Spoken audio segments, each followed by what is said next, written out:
Joel Jammal, I've been wanting to talk to you for a little while because your name keeps coming up as, this is a complete oxymoron now, a respected journalist in Australia.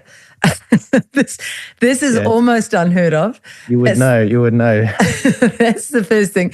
And before we get into your background, you have had something like, I think, 400 million views on your posts in the last 5 years. Is that correct? Yeah. That's extraordinary. So give us a little bit about who you are and your background, and then I want to really push on and give people advice about this upcoming crucial Australian election, Joel. Who are you and what have you done? Where have you come from? Yeah, look, much like yourself and many people that would be listening from New Zealand and Australia to this broadcast, I used to be in the construction industry for 9 years. I ended up losing my job in mid-2020 due to the lockdowns. I got made redundant. And I saw the writing on the wall. I saw the forced jabs on their way, and I was like, all right, I need to start waking up a lot of fellow Aussies as to what's going on, because I had a bit of a knack for politics. I followed it as a hobby on the side. And I found when I put my opinion out there, people were shockingly astonished by the things I was saying, which I didn't think were a big deal, but it wasn't evident to them. So I basically took it upon myself to expose who were the ones that drove the fear, which is the media, who drove the fear in actually forcing the politicians to do what they did, and also exposing the politicians that did what they did. And so, in short, my job description for the last going on 5 years now is teaching people who's punching you, why are they punching you, and how can you punch back politically. It's a good metaphor. I mean, did you actually know before the rollout of this oppressive, tyrannical COVID-19 pandemic, did you have ideas that there was the Agenda 2030, that there had been Agenda 2021? Were you aware of all of that, of the larger picture, Joel? No, I was. I was actually aware of it. I didn't really pick up on it entirely and fully believe it until about late 2020.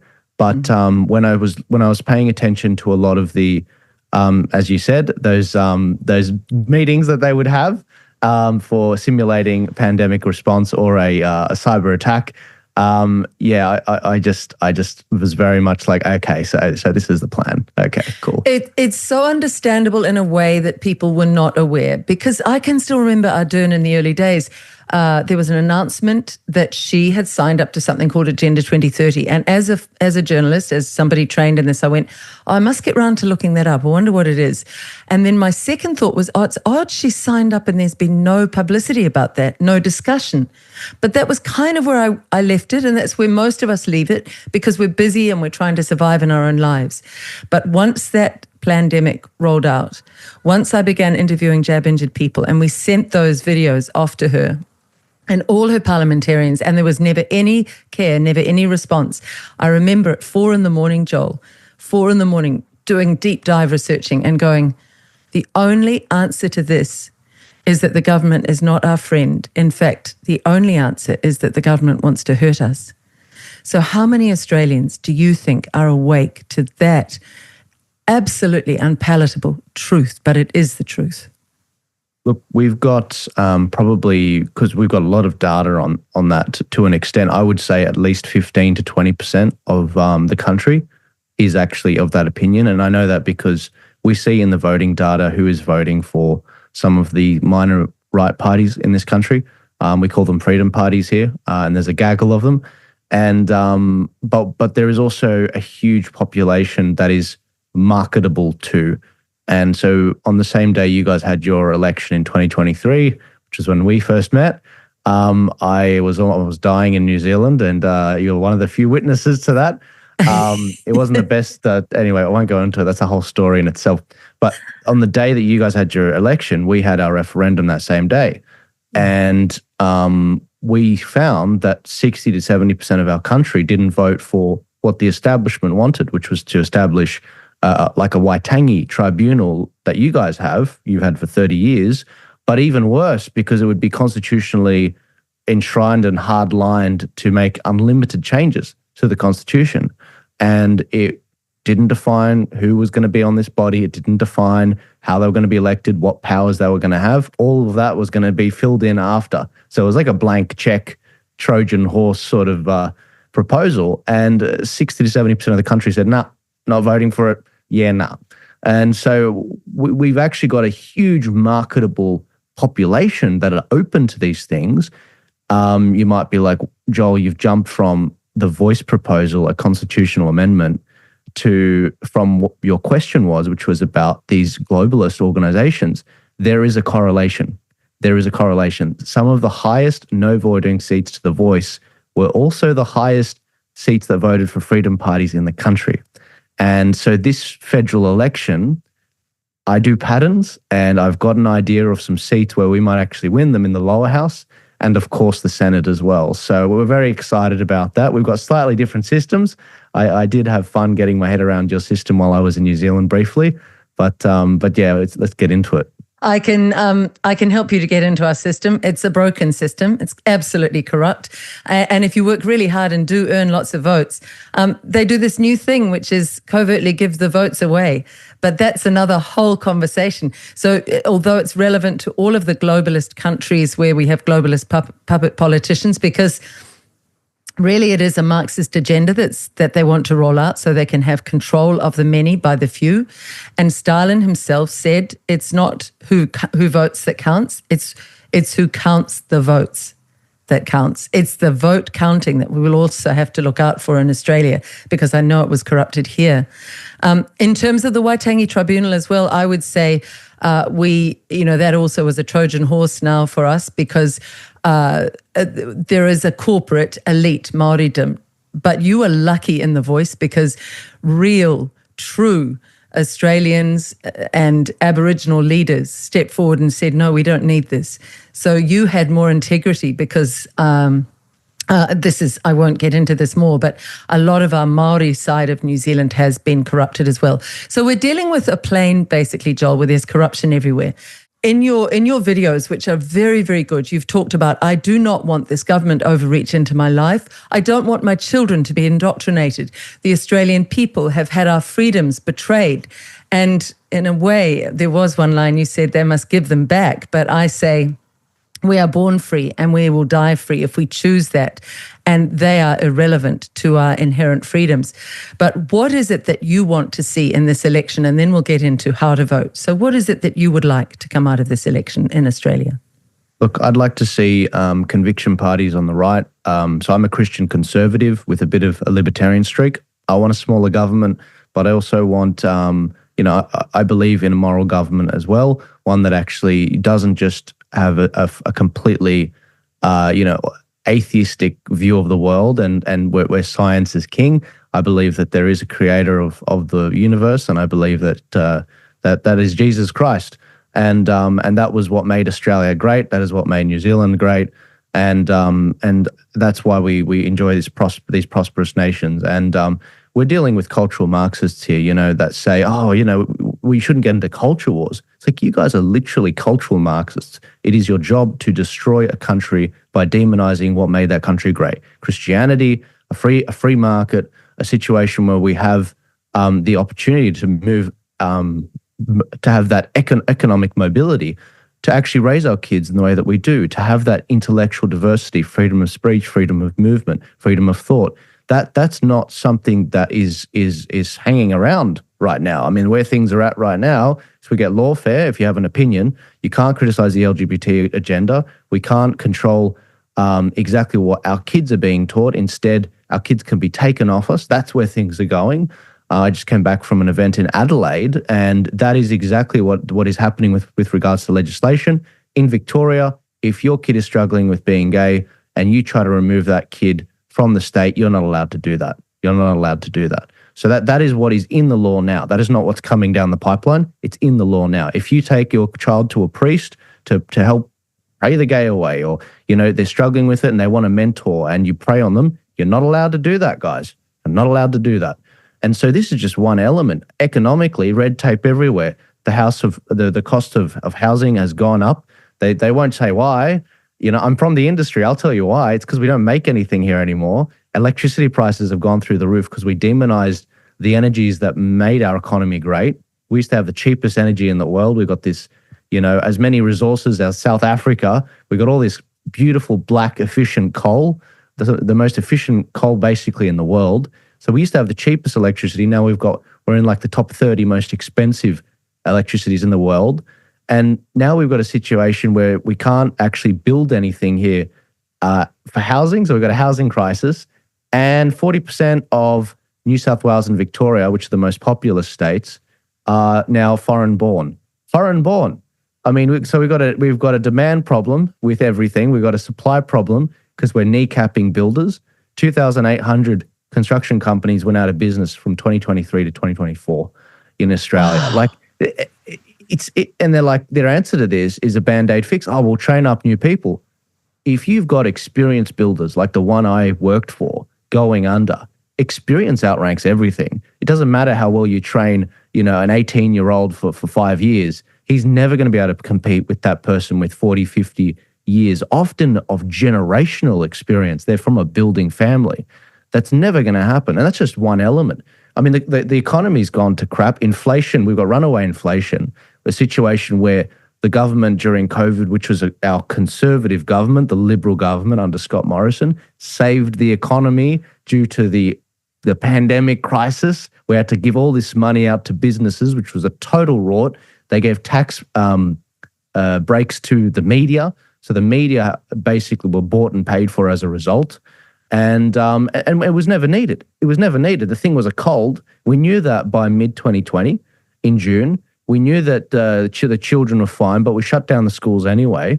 And as a result, we saw the sexual abuse of kids at homes even increase, because the main reporting place that you'd actually find out if a kid's being abused is from the schools. But if the schools are closed, you're not getting the reports. So the reports were down, but the abuse was it skyrocketed as a result.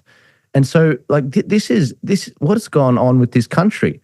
And I think that's what you've tapped into, and that's your backstory, if I may say so.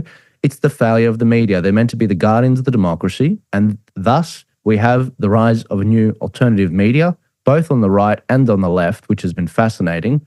But there's an establishment that'll strike back. It's the empire. And the empire will strike back in various ways, as you've found out. And but is our vote still there? Is it still possible to make a difference? Absolutely. I mean, Australia's got one of the best electoral systems in the world with regards to how secure our vote is. We can train to be scrutineers.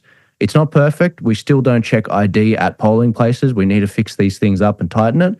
But it's not too big to rig, because if it was, then we would have a situation where we wouldn't be able to win the voice referendum like we did in 2023. So I'm not sure if I answered your question, but I feel like we could just chat forever. It was extraordinary. That was going to be a question. What are the big issues in this election? On coal, it's so ironic because you are so coal rich, and it could be so cheap to heat the houses and the businesses.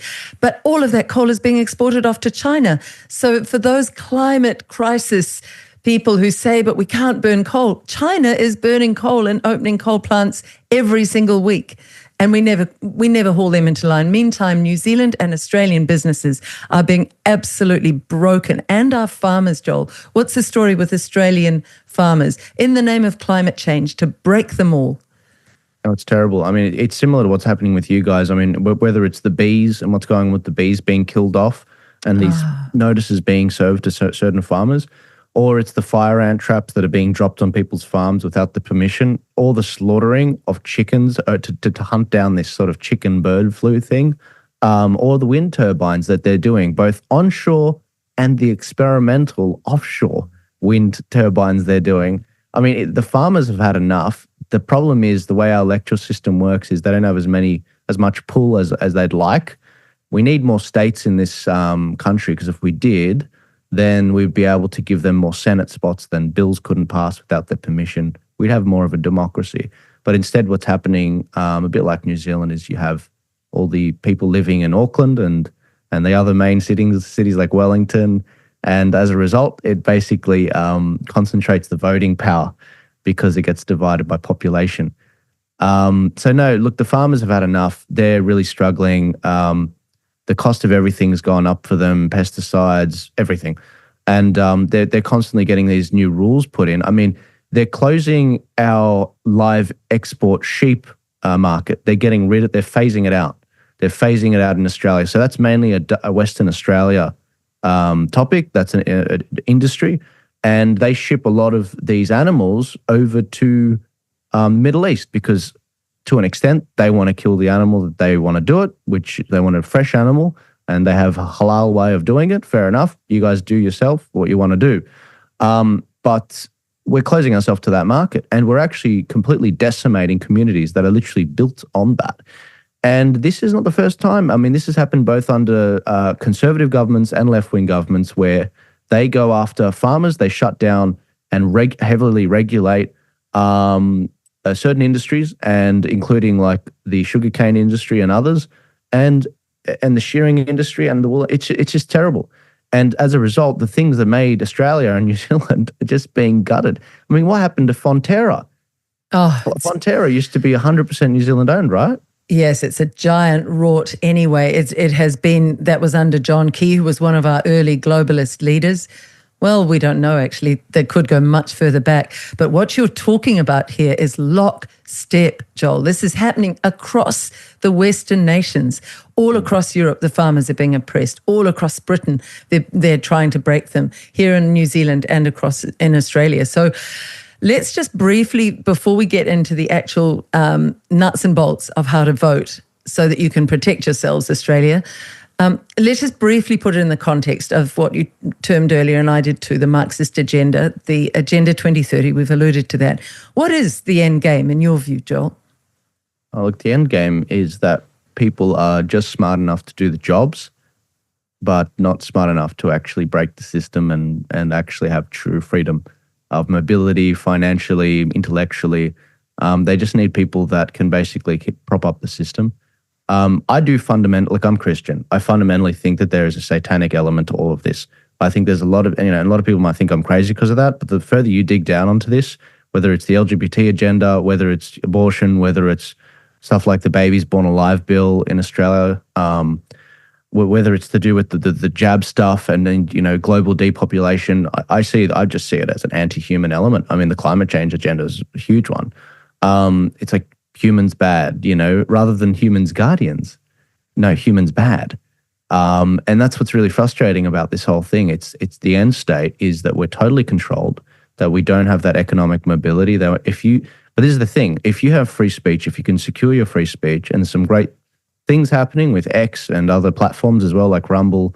And if you have control over your finances, you can pretty much do anything, move anywhere, do what you need to do. And so we have a lot going for us, but at the same time, we do also have to go back to basics and do what our grandparents did very well, parents and grandparents, which was basically to have a tight-knit community in your locality and meet regularly once a month, maybe once every 2 months, trade notes on what's going on, look after each other. That's indestructible. That's what the government wished that they had. They can't do that. So there is strength in being connected. That's what the churches used to provide, but the churches have been corrupted. I mean, my bishop is Bishop Murray, the one that was stabbed in the eye, and he's the one that actually criticizes the church the most. That, he says that, look, yes, the church, the society has been corrupted, but that doesn't mean that the churches have failed because society corrupted. Society is corrupted because the churches got corrupted. The churches get these tax benefits, and they get tax deductible status, and they get these grants from the government to set up. I don't know if you guys had this, but in Australia we had vaccine hubs set up at the churches and the mosques and the synagogues and the temples, and they're getting these grants as a result. And they get these grants, if they support things like the voice referendum, the Aboriginal voice we had. They're not tied to the support of the voice, but they happen to get a grant for, we've got to fix up this mosque or this church. And it's just bribery. It's disgusting corruption. And a lot of people in the community, especially the ethnic community, are waking up to this. And that's why these areas heavily voted no to the voice. So no, look, at the end of the day, they want to control us. They want to control our money, our minds, our kids, because they don't have kids, they have your kids. And that's how they basically ensure that the next generation is completely daft. There are so many ways that can go. Yes, the breakdown of our education is another big issue. The mass migration as well. I'll talk to you about that in a moment. We're recording this on April the 25th, Anzac Day, when we remember what our forebears fought for our freedom to speak. The betrayal of mainstream media is absolutely criminal because it's holding this whole rort up.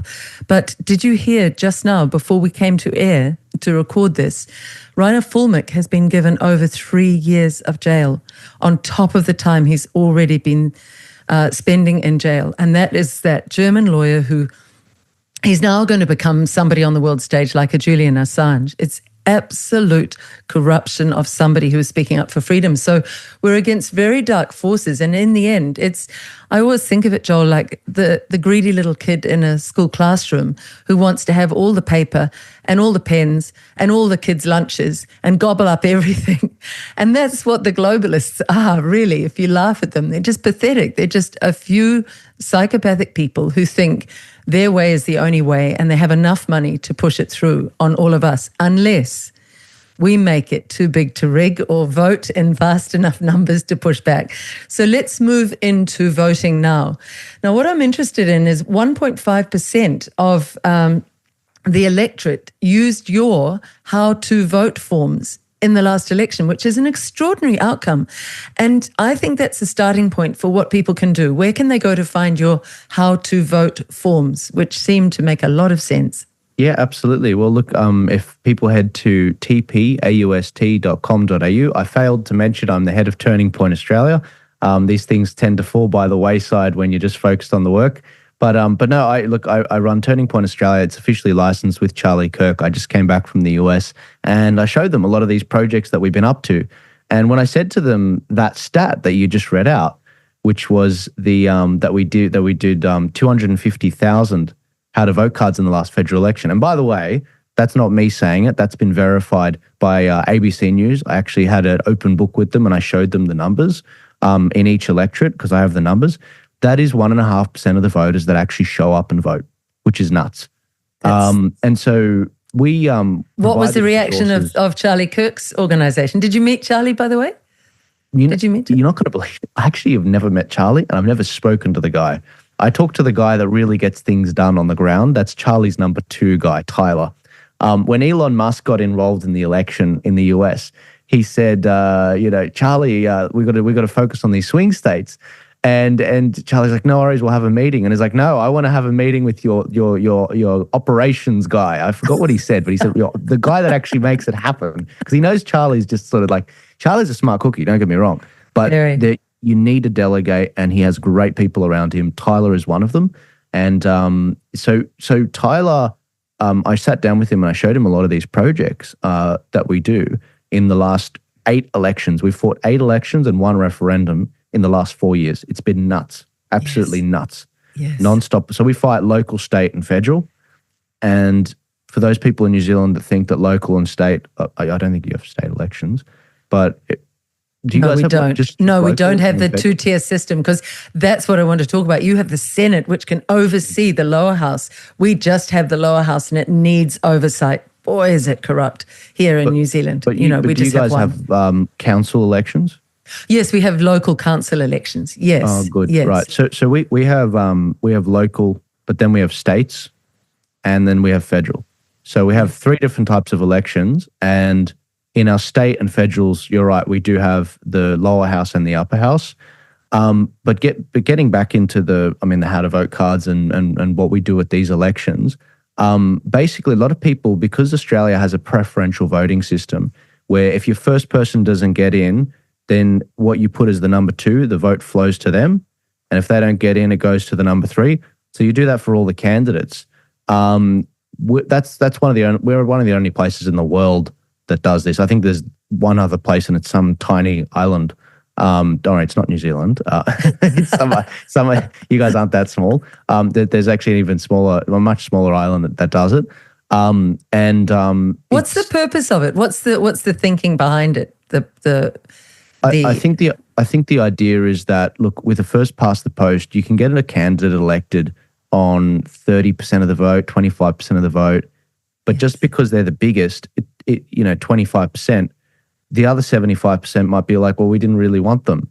Whereas with preferential voting, what you do is if you have 5 candidates and they all get various percentages, you take off the bottom one because they've lost, then you spread their votes to the other ones depending on how people preference the ballot. It's like, okay, well, you had this person as number 2, so we're going to move you to there.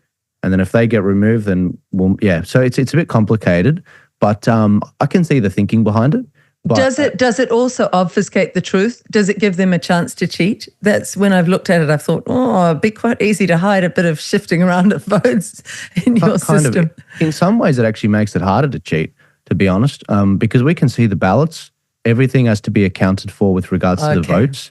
If there ends up being any coordination, it's very difficult to do. I mean, the idea that people would follow, usually these elections, they have about 7 to 10 candidates. If there's any form of uniformity with it, it's very clear something has happened. So in some ways it's better, but in other ways it's bad because, the reason I do what I do is to educate people because they don't understand the preferential voting system. It is quite a complicated system. Yes. And as a result, this is why I do how to vote cards. So when people head to tpaust.com.au, you have all these resources which actually help you understand, all right, who are the parties that are running in my area? So one of the particular graphics that I've seen in New Zealand elections, I think I forgot the name of the organization. There's an organization over there that does these sorts of graphics.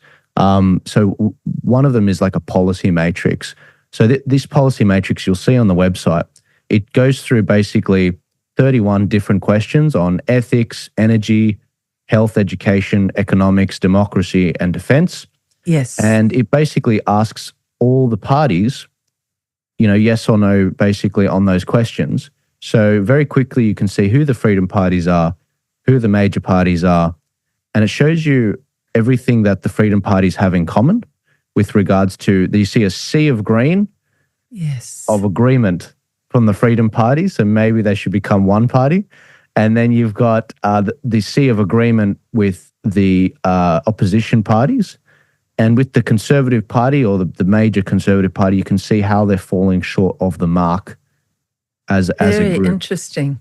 Another graphic we have is the parties from left to right on a spectrum. Left meaning they want big government, they want big control over here. They attack religion, and they're flexible / progressive with their ethics. / communist / Marxist. 100%. 100%. And then on the right, because a lot of people, they don't understand what a communist is. They don't understand what these other words are. It's smaller government, it's freedom of speech, it's the sort of traditional values. And so that's where you see the freedom parties tend to gather. And Joel, can you show me where the teals are on there? Just on that last one. Can you show me the teals? Absolutely. They are very clearly... Climate 200? Oh, right. They're very clearly, to me, looking on from New Zealand, tricking the electorate, pretending to be independent, and they smell and reek, in fact, of left-wing climate change, Greens policy nonsense. Yeah, well, they've been very intelligent in the way that they've done it. They've targeted the highest yes voting seats to the voice referendum. So they've inverted what I do. So I target the highest no voting seats. They targeted the highest yes voting seats. And that's how they managed to win a lot of these seats off the major parties. It's astonishing. So a lot of people, they're like, all right, Joel, I've been following you for 4 years, I trust you. And that's the level of trust I'm sure a lot of people have in yourself and in other podcasters. I just need you to spoon feed me this time. How would you vote if you're in my area of Parramatta, for example, in Western Sydney? And that's the level with great power comes great responsibility. And just like yourself, I built my name and credibility up for 5 years in the public eye, and nothing survives 5 years without proper scrutiny. And I've had it. I've been through it, and I've survived, and the audience is still around, and that they support and whatever. So it takes guts, Joel. It takes guts. It's brutal. You would know. Yep, you would know. And so when it comes to voting in these elections, they say, Joel, I don't know. I've got 3 kids. My husband's full-time. I'm part-time working. I need you to do this for me and tell me exactly what's happening. again, it's not ideal. Everyone should be doing their own research. Yes. But I take people how they are, not how I'd like them to be. We are snookered right now, where the cost of living is insane thanks to COVID and mass expenditure. I'm going to make this as easy as possible so people can do this literally in 60 seconds. So people head to the Turning Point website, tpaust.com.au. They put their address into the address lookup, which, by the way, we don't keep. We're not interested in that. And then it brings up this particular card. So if you're in Parramatta, for example, which is actually my electorate, this is the one I voted on yesterday. You've got a green ballot for the lower house and then a white ballot for the upper house, the Senate. And so that shows people, okay, first things first, and this is how the cards work. We have all the freedom parties, the conviction parties first. Then if they don't get up, the vote flows to the major Conservative Party. So that's not the Prime Minister now. This is the major Conservative Party. And then the last parties are, because you've got to number all the boxes, otherwise your vote doesn't count. Then the last party ends up being all the Teals, the Greens and whatever. So the Teals come up as independents on the ballots, but we know who they are. So we put them after the major Conservative Party.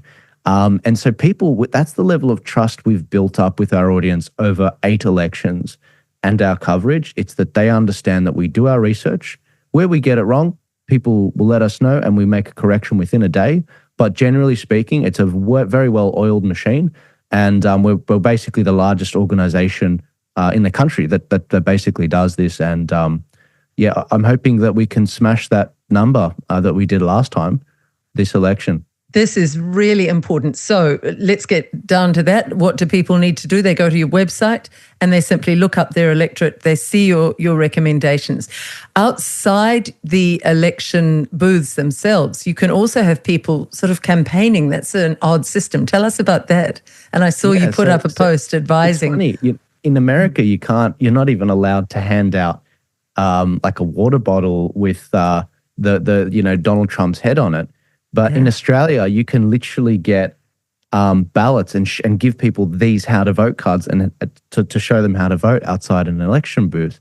And that's actually really awesome. That's a really good thing going for us because it gives us that opportunity to basically say, hey, lower taxes, or hey, free speech, or hey, better veteran service or whatever. Depends whoever's walking up to you. So I did do a video on that, explaining to people some tactics around that.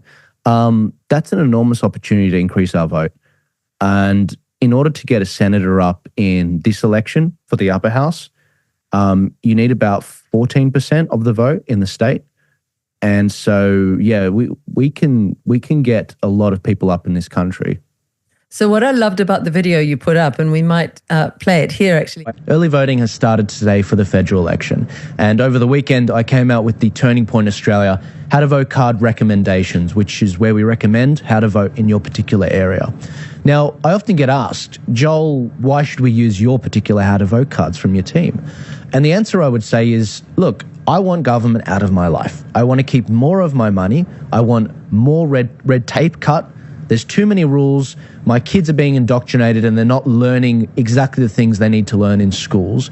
And the government just seems hell-bent on putting the Australian people last. They don't tax big corporations the way that they should. They don't give me my basic liberties, freedom of speech, freedom of conscience. They want to shut down my churches. They want to shut down me. They want to shut down my audience. They want to control our kids. And I'm sick of it. So the Turning Point Australia How to Vote cards always guarantee you that we are backing freedom independence, minor right-wing independence. We have followed this particular graphic, which shows you the freedom parties first, then we do the Liberal National Party, then we do the crazy left-wing parties, the Teals, the independents, the socialists and the communists. That's how we've particularly structured the cards. It's as simple as that. I guarantee it. I put my name on it. The Turning Point Australia resources are also available on tpaust.com.au. We have other resources as well which show you the policies each party's running on. We show you parties from left to right. We show you how the parties are preferencing each other on their voting card recommendations. And the How to Vote cards are a very simple way to cut through all of that.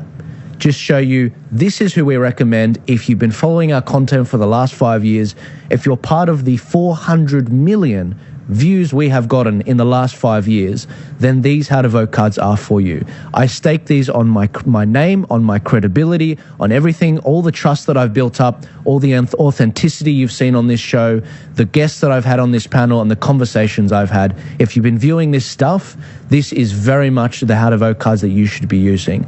Now, for those of you in the Liberal Party that hate me for putting the freedom parties first, it's because you guys have dropped the ball. Labor has had one of the worst governments in decades, and you have failed to articulate a message that can actually dethrone them from the government. And as a result, the freedom parties are first. They have articulated a message. They are the real deal. They do actually vote the way that they say they're going to vote. And the Liberal Party has become feckless. However, our how to vote cards have the Liberal Party before Labor and before the Teals, and we put the Greens last, which shows you that we are going to give you the opportunity for the votes to flow to you, but we are going to dangle the carrot. These freedom parties, they deserve the funding. They do exactly what they say they're going to do, and you guys have fallen short of the mark. Just like last federal election, in every state, 15% of people in every state have voted for minor right parties because they are sick of you guys dropping the ball and straying from what your party was found on under Menzies. That is why I have an audience. That is why 400 million people have tuned into this. That is why 250,000 people used our how to vote cards in the last federal election, which is about 1.5% of the electorate. They're sick of your crap. They're sick of you not standing up, and they're sick of you straying from the values that you say you stand for on your website in the Menzies We Believe statement. So if people want to use our how to vote cards, it's the best thing to get out Labor, to actually put some conviction people in Parliament, and to actually force the Liberal Party to become exactly what they were meant to be, which was a freedom party, which they are no longer. So that's my pitch to you guys. I'm sick of the government. I'm sick of the Liberal Party. I'm sick of the major parties. The Teals are full of crap. They talk about transparency, but they're full of crap. That's why I've gone to my own expense to get out there these how to vote cards and show people this is how the electoral system works. We have one of the most complicated electoral systems in the world. And when I look at what's going on in this country, I'm reminded of a line in the Bible. My people suffer because of their lack of knowledge. That is what these cards are trying to help get over. It's trying to help us get over this knowledge barrier, this deliberately convoluted, confusing system that they've set up to maintain power. And that is my pitch to you. If you want to get a Turning Point Australia how to vote card, you can join the over 10,000 people that in the first day that downloaded the how to vote cards at tpaust.com.au, and you can download a card there. I don't make any money off this. I am literally doing this because I want my country back, and I miss it, and I'm nostalgic for what Australia used to be, and I'm sick of what these clowns in Parliament and in Canberra have done to this country, completely gutting it while they stuff their pockets with money. It's disgusting. I'll see you guys later. Authorised by Joel Jammal, Turning Point Australia, Sydney. What I loved about that, Joel, was it's very involving for everybody. You're saying to any Australian who's passionate about stopping the two wings of the same bird, the globalist bird, you're saying if you want to get your guy in or your woman in, look up some policies, have it down to a 1 or 2 line. If it's a woman, a mum with a baby, say, hey, do you know this policy will help mums? If it's a young guy, say, do you know this will lower taxes? Go up and you can stand outside and be involved. You don't have to be officially selected by anybody. Is that correct? Have I got that right? 100%. Because this is the problem we've got. Wonderful. This is the problem we've got. And this is, I observe the Five Eyes countries, England, the UK, Canada, New Zealand, the USA, and Australia. And I look at the systems, I see what we get right and what we get wrong, and I translate it to Australia. That's what I do. And so I see the problem I've got, other influences that came up through COVID we have this problem where we're preaching to the converted. Yes. And this is the thing. You are not the converted, you listeners at home. You are not the converted.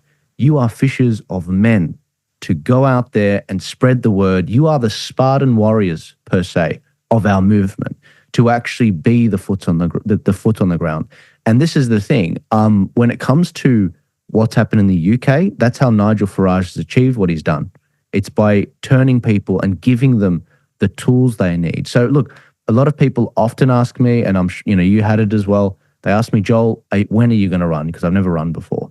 and I said, look, I'm not a member of a political party. I'm not going to run for parliament. I don't think I'm the best suited, believe it or not, but I can muster the troops and I can give them the tools that they need to get phenomenal, competent people elected, like Senator Gerard Rennick, Senator Malcolm Roberts, Senator Alex Antic, Senator Ralph Babbitt, Senator Pauline Hanson. These are people that I've helped a lot in various different ways, and these are senators that they don't have the time to muster the troops. They don't have the time to train them up. Whereas for me, it's like, oh, I'm doing this all the time. Like, it's a well-oiled machine. And that's where I see the gap is in our movement. It's being organized, having permanent infrastructure for campaigning. This is what the Americans were telling me when I was over there. They said, this is how we won the swing states, Joel. Permanent infrastructure, always ready to go. None of this, 6-week crap where we build something in 6 weeks and just fang it. No, that's not how that's not what the left are doing. We are up against a well-oiled, well-financed machine that has data on all of us and how we are going to vote and not vote in different areas. They had that data before The Voice. So we're playing catch up. So the idea that we're going to make up the lost ground and so that we're back where we used to be 5-10 years ago, let alone start to push back and regain some ground, we're not serious players right now. And so I understand that in Australia and New Zealand, we are relatively in our adolescence with regards to building this permanent infrastructure. It's extraordinary. We are in our adolescence too, about realizing how evil are the plans that have been planned out for decades behind us and ahead of us. They really have had a game plan. Whether you like it or not, it's extremely cunning and it's extremely clever in its ways. So we now have to rush to catch up. And in the last election, Joel, 11 weeks out, I thought, there's a faux rebel party who has been, Winston Peters has been around the traps forever. And I knew that he would be in with the game. I knew he was the faux rebel on the script and that we were being played yet again. So you're right. 11 weeks out, I said, let's do a loyal people's movement, we called it. But even though we got the biggest vote of small parties, you just realize the filthy games. I mean, politics is absolutely disgusting. It's worse than I thought it was. So it needs really good backup, Joel. Maybe we need someone like you to come here. After that election, I went to the public who'd supported us and said, I don't think they're ever going to give us a seat at the table. What I think we should do is get a people's movement of 1 million strong and really work to have 1 million strong voter base. And we dictate to one particular party, we'll give you our votes, but you have to get us out of the WEF. You have to get us out of the WHO and the UN. You have to stop people going to the WEF. You have to lower our taxes. You have to make sure the education inculcation of our children stops, all of those policies. So you could really dictate to one party. But I think a marriage of that idea with your structure and your long-term strategic planning for elections would be extraordinary, absolutely extraordinary. So who is it that you support? Who do you think is going to be beneficial? You mentioned some names there before. Are you supporting all of the smaller parties for the Senate? For example, Rod Cullerton and Gap, I've talked to him, Craig Kelly. I want to talk to Michael O'Neill from Heart. How are you doing it? Is it if they're small and rebellious, you support them, or are you going purely on policy? I support the freedom parties, and they have a bar they need to clear, and that is the policy matrix. There's an acceptable level of votes that they need to be much better than the Liberal Party, which is our Conservative Party. And these particular ones I've got on the screen, these ones are all better than the Conservative Party by far. I mean, One Nation, which is Pauline Hanson's, Senator Gerard Rennick's People First Party, the Libertarian Party, the Heart Party, the Trumpet of Patriots, that's Clive Palmer, Family First Party, and the Great Australia Party far exceed on this policy matrix, which I won't go through now, the Liberal Party. The Liberal Party are falling short of a lot of major things. I mean, when you see one no, it's not a minor no. These are big things. Like, will you actually stop full-term abortion? Will you do that? They won't even go on record and say that they'll do that. That's not on there. That's not a priority for them. Free speech is not a priority for them. They are not going to enshrine free speech into our constitution. And when you realize that, you understand that it's like, why not? Why not?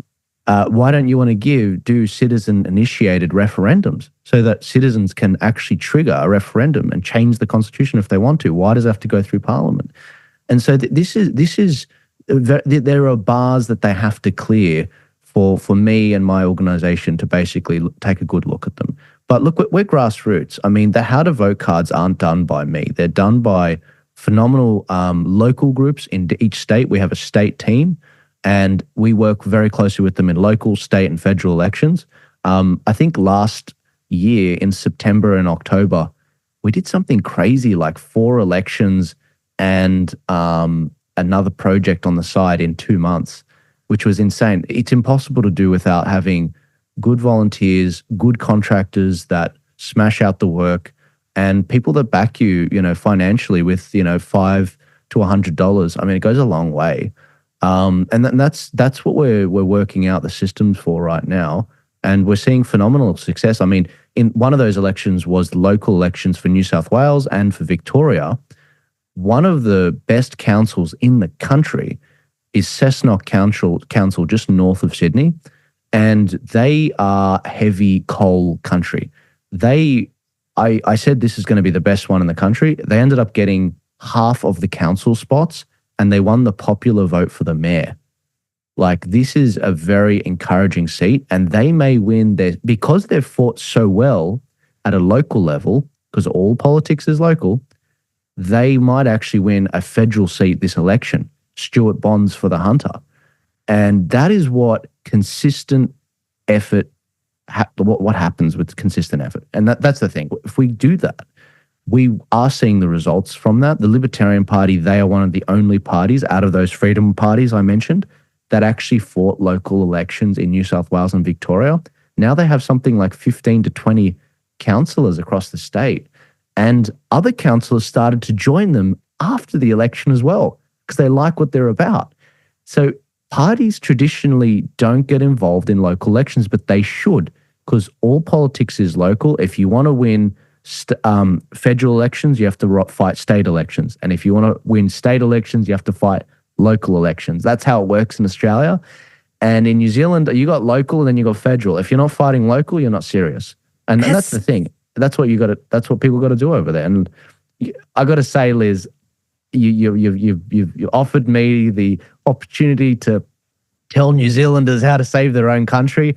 I usually hesitate with those sorts of conversations unless I'm very much invited to by a lot of people, because I have enough trouble in Australia, for example, going to Perth and telling them how to save Perth. I can only imagine what that's like with New Zealand. This bloody Middle Eastern Aussie coming over here telling us what to do. I can tell them what I've learnt, but I try not to tell them what to do. I want to deal with that straight out. There was one piece in one of your broadcasts where you said, I make no money from these how to vote forms. This is not about money for me. I love Australia and I miss what I had in Australia, and I want to get back to that. I'm nostalgic for the Australia that I grew up in, and I think there would be millions of Australians right now who would relate to that. And when I heard that, I thought, he's just Aussie through and through. No, I'll tell you what, if you wanted to open a branch of what you're doing over here, I'd love to get you over here, and because we need something to really put a rocket under us. This country is a mess. Joel, how do you fund it? What is it? Is it literally mums and dads giving you money? And if so, where can people donate right now if they want to keep you going? But do you have any big funders? No, I don't. I would love to have big funders, but I have done pitches to big funders in the past. Not like Gina Reinhart. That would be a great one. But I always start those meetings with just so we're not wasting each other's time. I don't do creative control.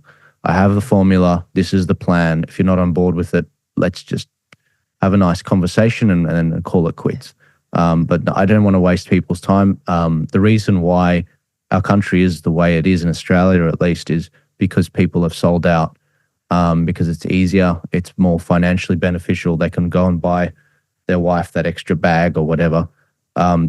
I lost my job. I lost my dad due to the COVID response. My dad was fighting cancer for 5 years, and he was winning that fight until the lockdowns came in, and then he couldn't go overseas to do his cancer treatment. So I blame I am not getting some things back. So I'm beyond the point of being bought, because it's like, this is not okay that you did this to me and other people in my audience and Aussies. And so I'm going to make you pay. I'm going to make you pay a very high price for it. And so, look, I don't have any major donors. I fund what I do from Meta ad revenue on Facebook, but that's just been switched off. And YouTube, which has also been switched off. We're talking about over a 5-year period, but that's how I've funded in the past. But also small donations, anywhere from, I don't know, $1 to, I think the highest donation I've gotten is maybe like $3,000 or something. Where can people donate? Where can they go to donate? Is it that same website? Is it on there? Yeah, same website. Yeah, tpaust.com.au. I very much, I only spend what I need, and I'm usually at a loss with these things, but I see the tangible impact. I see that people appreciate it. If 250,000 people are voting better in these elections, it costs me about, to do everything I'm doing this election is going to cost me $10,000. And if we do the same numbers we did last election, which is 250,000 how to vote card downloads, I don't know if you guys have this in New Zealand, but in Australia, you get funding for every vote that you get. Yes. So if you get above 4%, for every vote you get, which is the first vote, you get about $4 to $6. Yes. So we defunded the major parties $1.4 million in the last federal election and sent it to freedom parties. So that was and that was the last election. We spent less last election. I think it was $5,000 or $6,000 last election. So on a $5,000 or $6,000 investment in doing how to vote cards, we managed to defund the majors $1.4 million. That's a pretty good ROI. That's pretty good. Very and so good. I look at these things, and it's just a pleasure to make the establishment's life difficult. I just really enjoy it. And God knows they've made ours. God knows they've made ours difficult enough. I think to meet somebody with, and you have that moral fiber, you have that Christian faith, to meet somebody with such a clarity as you, Joel, involved in politics it's quite a contrast, actually, because it's more and more people like you. Yes, we need many who are standing up, who have your morality, but it's just wonderful. And I want to talk to you more about what you're doing. It's just wonderful what you've achieved so far. Who are the most moral ones? Who are the ones you most respect who are standing up in this election? Who are the ones you look to and think, you know what, I really would trust my children's future in your hands? I take it it's not Albanese. No, it's not Albanese, and it's not Dutton. Who you said Labour has had one of the worst governments of decades. And the Liberal Party, you call them feckless. Why do you call them feckless? And they're falling short of the mark. I mean, they've gone. The founder of the Liberal Party was Sir Robert Menzies. Basically, 80 years ago, it was actually 80 years ago this year, he founded the Liberal Party, and he actually made it into. He coddled together, I think, 16 to 20 minor parties into the Liberal Party. So they needed a statement that summarized what they believe. And what they got was the Menzies We Believe statement. Now, up until recently, that was on the Liberal Party's website until they took it off. And but basically, they've strayed from that Menzies We Believe statement. They no longer believe in those things, the freedom of individuals, of their liberties. And if you look this up, it's on the Menzies Institute's website, the Menzies We Believe statement, and you go through each one. Forget about the Crown. I mean, they all believed in the Crown 80 years ago. But, you go down the other ones, and you're like, that is not the Liberal Party today. What has happened? Who has white-anted this? And what's happened is it's a bit of a club. In order to get in there, you get a lot of connections if they're in government. It's a bit of a club to network. But it's also been a lever for corporations to get their way.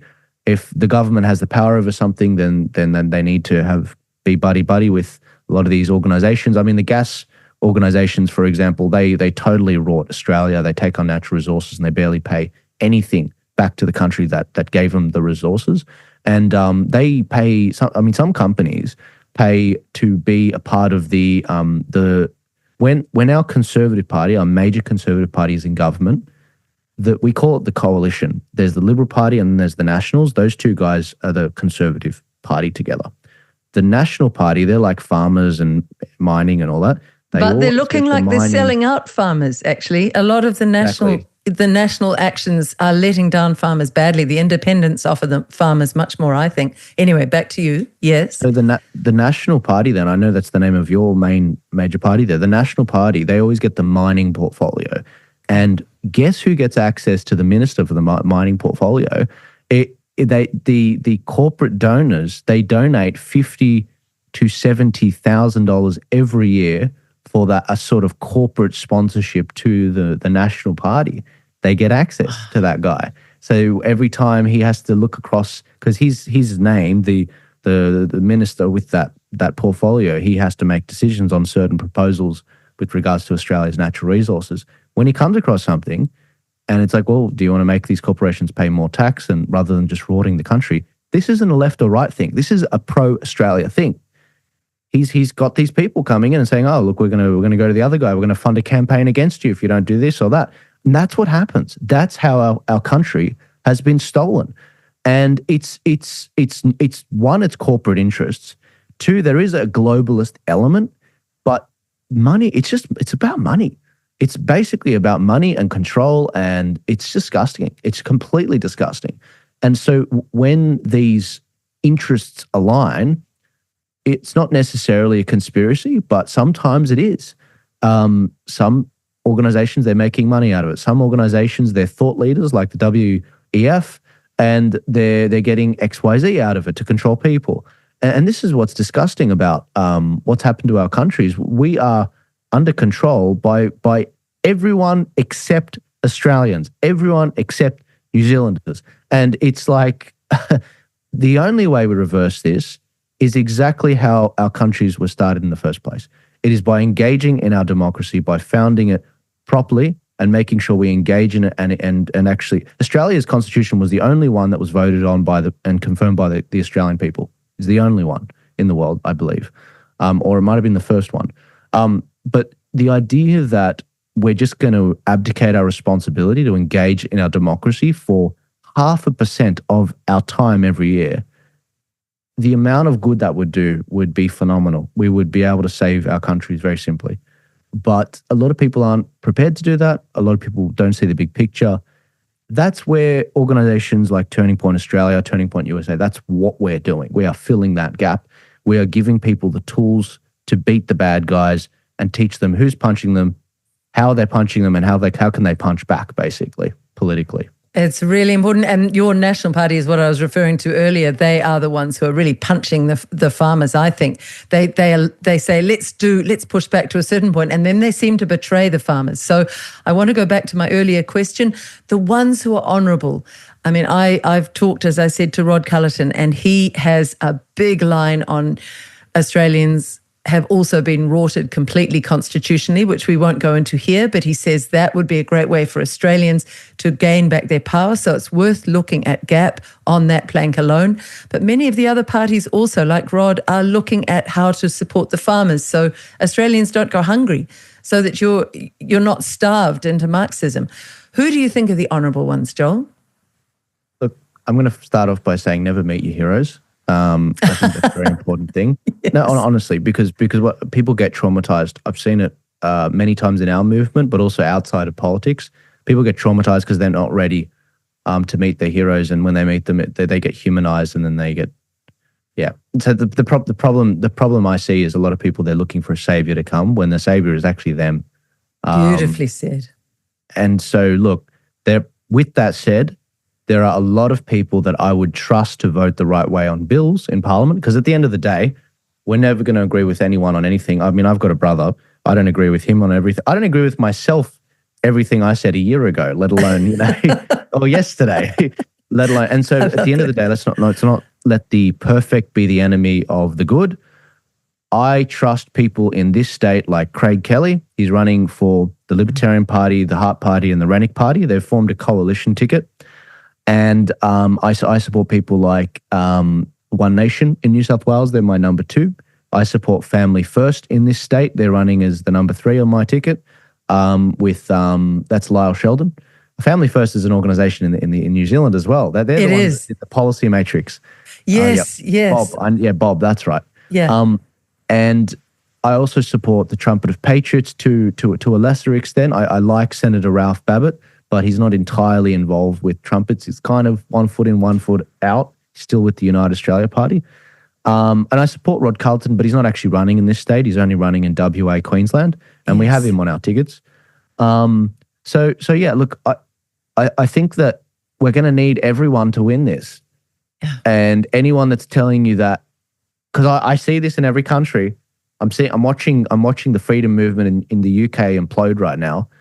But anyone that tells you in New Zealand that you can do it on your own, you can't. Yes. This is going to take everyone. And you need to sit down and you need to do exactly what I did with the policy matrix. You need to come up with various questions and you need to find what are the right questions that encapsulate our movement and where the delineating line is between us and the major parties. When you work that out and you have the most, it's not so narrow that it's down to the level of the individual specifically, but it's not so broad that it is the entire country. You're trying to define that 15%. That's your Spartan warriors. So in Australia, our freedom movement is 15 to 20%. You need to define that. Once you define that, those are your ground troops. Those are your candidates. Those are your absolute spear throwers. Then what you've got to work out is, okay, what's our market group that we can grow it into? In Australia, our voice referendum showed on a binary vote, 60 to 70% of the country, and I have it mapped out. I have a big map and I've been selling them to people and giving them out. It shows the most winnable electorates in the country based on the voice vote. It's like, all right, we need to get this 15% to go after that other 50% that we haven't reached yet. And you're not going to sell voting for you guys and saving New Zealand by saying freedom, freedom, freedom. It's stuff that actually affects them that's more obvious. And let's call it more surfacey, but it's actually quite urgent for them. The cost of living stuff like the climate change, like the supply chain decimation, like the housing crisis, like exposing this corruption with regards to government. But how are you going to bring lower taxes, stuff that appeals to people that are walking to a polling booth in Australia? That's what I'm telling people. And once you do that, you win. That's what the USA did. Donald Trump stayed away from fighting certain battles that was too narrow. So rather than, for example, on the abortion debate, he didn't get drawn into exactly what he wanted to do. He said, I'm leaving it to the states, where I support what the Supreme Court did. They reversed Roe v. Wade. They've sent it back to the states. So now all the states, it's gone local. All politics is local again. And that's actually allowed him to win that debate on a national level, become the president, win the popular vote, win the swing states, win the Congress, both the lower house and the Senate, by trying to go about things a bit smarter. And that's what we've got to do. We've got to be as innocent as a dove, but as wise as a serpent. Oh, you are one smart man. When I put out in the election campaign what Jacinda Ardern had allowed on abortion, we will just leave this with the Australian voters to think about. People were writing to me en masse saying, surely a mother of a young child wouldn't be doing this. They are allowing basically the murder of babies, the murder of full-term sentient human beings. And whether they are in the womb or just outside of the womb, they are allowing that. That means, this was from a nurse who wrote to me who said, what I am seeing is absolutely shocking. There are babies being killed on the table and their body parts are being used as well. So there's another whole issue there. The abortion issue is whether you're Christian or not, it's horrific. It's horrific. In Australia, we call it babies born alive. So the Dr. Joanna Howe and also Jodie from Love Australia, they're like pro-life organisations over here. Yeah. They have been trying to lobby the government and say, hey, this isn't about abortion. This is about a legal grey zone. When a baby survives an abortion, often at full term, there's a legal grey zone. What do we do if this baby survives the abortion? They're on the table and they're crying and they're alive. And it's like, the doctor's like, can you clarify this legally for me? Am I meant to preserve life or am I meant to finish him off? Because it's either murder or it's, some kind of negligence or like, what do I do? And so to tighten up that loophole, they've been trying to say, hey, this is an abortion thing. This is slightly different. What do we do? Even that, the Conservative Party will not actually legislate. They will not. They actually forced one of their senators. They wanted him to withdraw a bill, one of their own senators. That was Peter Dutton. He forced one of his own senators to basically say, we'll withdraw that. We're going to get egg on our face if we take that to a vote. That is so weak. That is so weak. And let's not forget that Albanese over there is just like Jacinda Ardern was here, fine with this murder of babies. And I will tell you one thing I found when a member of my family had a small baby. If you hold that baby underneath the nappy in one hand and you put your hand across the heart, you have them facing away from you, and you rock them and you just do like a figure 8, that baby will stop crying. And it's a technique that's been used in hospitals. And do you know why, Joel, that baby stops crying?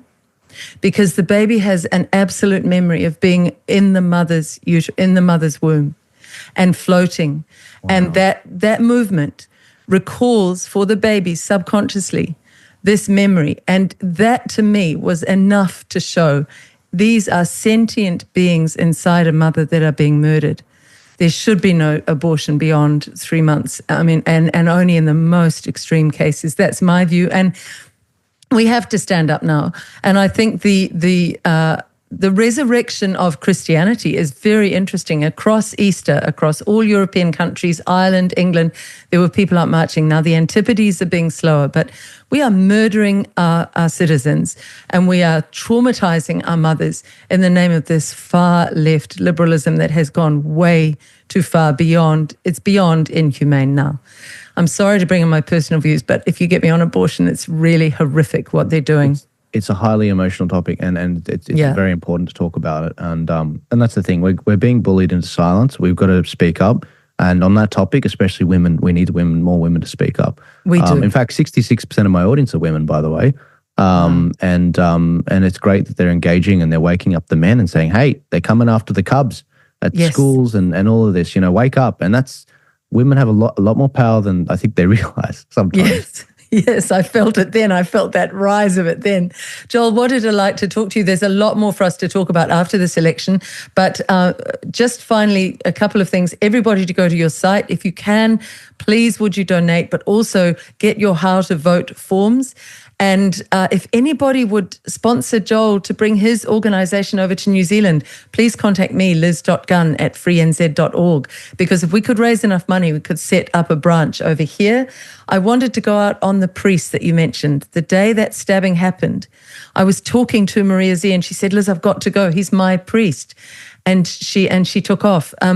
What's happened to that priest? He was horrifically stabbed and he was brave, speaking out. He's still preaching. I mean, I go every Sunday. He's my bishop, and he was one of the only priests or bishops that spoke up in Sydney, in Australia, for that matter, during COVID at the pulpit, and he's been my priest ever since. And so I go there and take the Eucharist every Sunday. He's still preaching. He did unfortunately lose his eye. That's his right eye, and but the young man ended up gripping the knife in a way that he only got one good stab in, basically, because when he went to, the way it happened was he stabbed the bishop in the eye, and then he went to stab him again. The bishop put up the cross, and the cross, I think the boy was gripping the knife in a way that it hit the trigger mechanism so that it would fold in. So once it hit the cross, it then folded in. But in this blind rage, he didn't realize it had folded in on his fingers. So you'll notice the kid looks at his hand and he's like, oh, cutting myself. And then by that point, everyone jumped him. But no, look, the bishop's in good spirits. He's fighting hard. He's fighting the battles that we need to be fought from the pulpit, and this is the thing, there's no such thing as the word secularism. there's no such thing as the separation of church and state. I mean, if you look at Dr. Stephen Shavura's work, who's come on this show many times, he says the word secular doesn't actually mean that. If you go back to the original meaning of the word in the Australian linguistics, it was actually exactly where else are you going to get your morals from if not from Christianity? Where else? There's nowhere else. And so I strongly, encourage people to actually realize that Christianity made these countries. It made it. And I think that people, we're forgetting how we made our country. It's like what happened with the Romans. The Romans forgot in late Rome, they forgot the how to make cement because of their decadence. And it's like we're forgetting the fundamentals, guys, just like the Romans did just before their collapse. And that's why so many of these people, particularly in our politics, are willing to be completely amoral because they have no inner morality. It could be, though, the renaissance of something very beautiful from this very dark time. And Joel, you are part of that. It's been a real delight to talk to you. For people, just your website one more time. Go on this website and get your How to Vote forms. Awesome. No worry. No, I thank you so much for plugging it. I really appreciate it. And again, guys, if you're donating, only donate what you can. Again, Australia, there are lovely people here. They are very much getting active this election. If you're in New Zealand, I think you can vote at an embassy or I think at the embassy, yeah. Yes. And yeah, anyone really overseas anywhere can go to the embassy and vote there, do a declaration vote. But no, look, I really appreciate you having me on. I hope to be in New Zealand. I hope to tell the story about how the night we met when I was literally dying from tonsillitis. Yeah. That is funny you introduced that at the beginning and suddenly my memory went off. My apologies. Well, that's another interview. We'll talk about that another time. We could chat forever, Liz, honestly. And I'd love to hear what you've been up to. And I want to quickly state the obvious because we haven't address the elephant in the room. I know you weren't intending on bringing this up, but I apologize. We had to move the whole tour back for Candace Owens to January next year. We want to do a clean run. New Zealand and Australia. We are going to bring her out. We have a High Court, I do believe, hearing in early May. I think it's the 6th or the 8th of May. So we're waiting to see that's after the election, but we're waiting to see how that goes. If we get clearance, then it's like beautiful, we're back on and whatever. But I just want to thank everyone for their patience on that. And it's insane that she was fine for New Zealand, but she wasn't fine for the Australian government. This is what we have to deal with in this country. But I'm pleased that by bringing her to New Zealand, and this was part of the wisdom, we could show how unreasonable our government was. Because the travel from New Zealand to Australia is so easy with regards to immigration. The idea that she's a threat in Australia but not New Zealand, it's like, what's that about? Her name came up in the Christchurch shooters manifesto, and she's allowed in New Zealand. So okay, if she's fine, if she's been cleared there, why is she a problem in Australia? It's astonishing. And a warning to people: do not put Albanese back in. Oh boy. Absolutely. Australia will be in trouble. Thank you, Joel. We'll talk again soon. A real delight. Thank you for all you're doing.